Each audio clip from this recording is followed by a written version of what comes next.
What's up, everybody? It's your boy Lerone McCoy.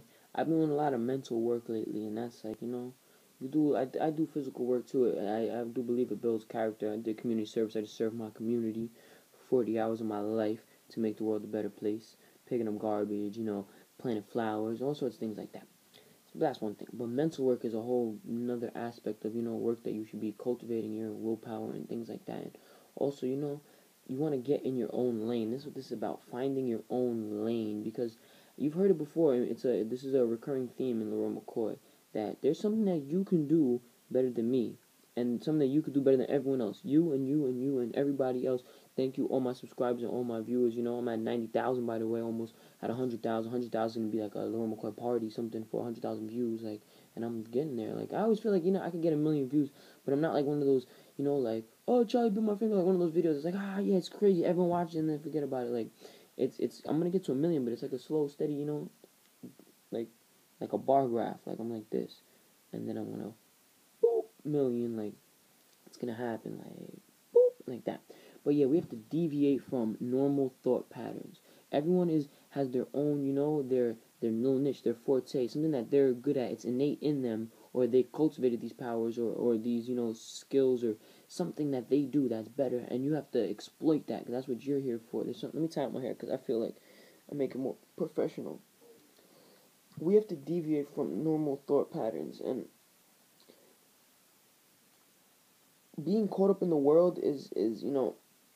You don't want to be caught up in the way of the world. It's bad. It's negative.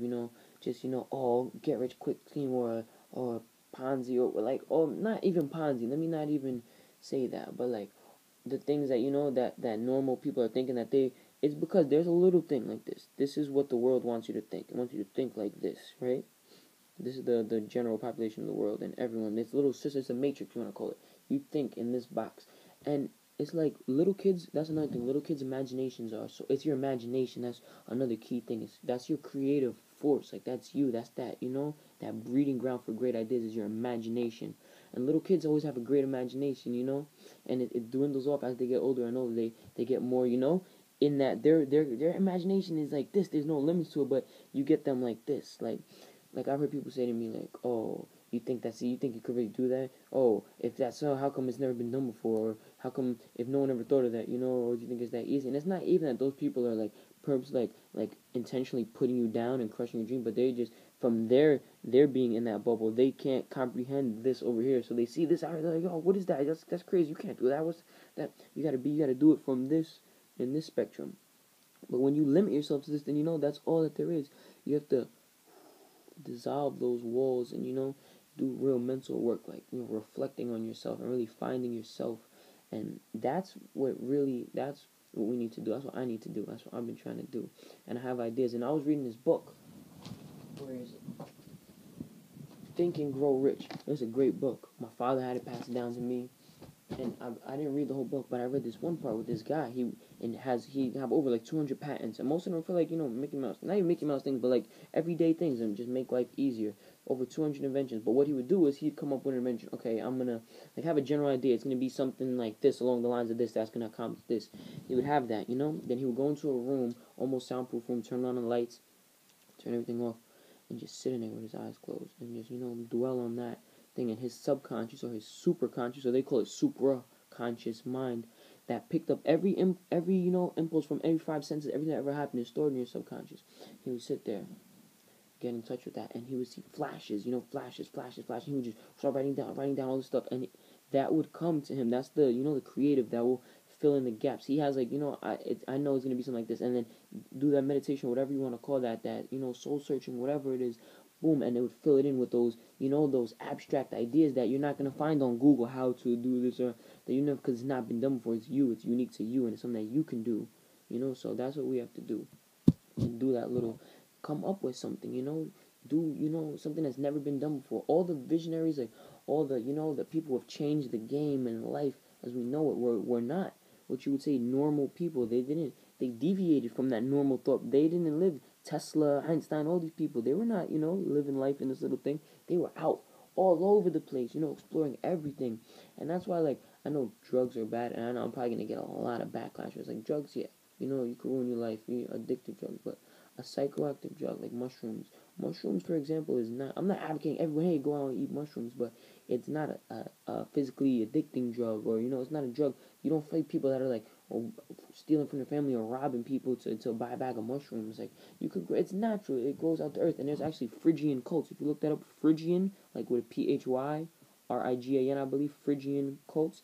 There were people who actually worshipped the mushroom. They still call it the food of the gods. That mushroom will make you think thoughts that you have never thought in your life, and think your thoughts so efficiently in a way. It's sort of like Limitless, like the movie, like sort of in a way, like it will change your whole view of the world for a positive way. And I'm not saying this, there should be a test, for people before you take mushrooms, because if you're not ready for it, then yeah, you might have you might see something that you were not ready to see, and since you weren't ready to see it, you can't perceive it. You can't really perceive the light that it is, and it will come to you as something dark. Like mushrooms, like you're not gonna see like a crocodile run up at you, or like a purple unicorn like fly by, pink unicorn like rainbow tail or nothing. But if you see something, you're like, oh, look at that, that looks like a spider, and you keep thinking that it is gonna start looking more and more like a spider. And this is just my own theory, but I believe if you get so into that, like that's really a spider, and that spider in your trip comes and bites you, your body will react to like that, like it's a spider bite, because that's what you're really believing, and your body's gonna think, oh, it's gonna go through that shock, like you just got spider, and you'll probably get some inflammation in that area, just because your mind, that's how powerful it is. But let's get away from mushrooms and start to wrap up this video, because 6.5 minutes. I don't want to take too much of you guys' time. You got a lot of mental work out there to do. Deviate from the normal thought patterns. Forget everything that's normal. Forget, all that stuff that makes you think that you can only do it this way. You can only do it. You have to follow this path that somebody else created, and they want you to follow that path. No, find your own path and do that. Exert those avenues, your avenues. Deviate from normal thought patterns. Normal, you don't want to be normal. You don't want to fit to that mold that, whoever it is that's in charge, son, you don't only live in this. Don't go peeking out here. What's this? Because that's everything. That's everything. That's what life is. You have to expand your consciousness. That's what it's. Expansion of your consciousness. Your conscious for your life force, Tapping into that super conscious, that part of your brain that's, that knows everything that's going on. That's picking up everything. They'll tell you what to do. I love y'all. Be easy. We will all find our paths. We will all meet. Salam. Assalamu alaikum to everybody. Peace. Shout out to Siddiqui. You should check out his clothes. His Siddiqui clothing. Sidiki. I think it's Saud Dal Siddiq. Yeah, Kof. Yeah. Siddiqui. Saud Dal. Yeah, Kof. Yeah. Siddiqui. Got a lot of fresh clothes. Supporting it all the way 100%. Salam. Positive messages in the shirt. No skulls, no death, no. And also, another note, shout out to Sophie, gave me a shirt, The Rise and the Falls, Above So Below, That's all in there. 8 minutes of your time. Thank you for every second that you watch. It be easy, my knees. Deuces.